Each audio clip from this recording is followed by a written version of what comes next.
جی وعلیکم السلام رحمۃ اللہ۔ قربانی کے 3 حصوں کے متعلق بھائی نے پوچھا بھائی قرآن و سنت میں 3 حصے کرنے کا ذکر نہیں ہے، یہ کہیں پر بھی نہیں ہے کہ قربانی کا گوشت کرو تو اس کے 3 حصے کر لو، وہ برابر کر لو یا اندازے سے کر لو۔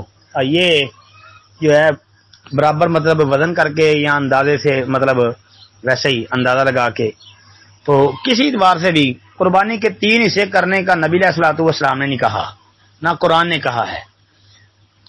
باقی یہ قرآن نے کہا ہے کہ جو فقیر حضرات ہیں، غریب ہیں، ان کو بھی کھلاؤ، اسی طرح خود بھی کھاؤ اور ذخیرہ بھی کر لو، یعنی بعد میں بھی کھو سکتے ہیں، فریج میں بندہ رکھ لے تو بعد میں تھوڑا تھوڑا کر کے کھاتا رہے تو ٹھیک ہے۔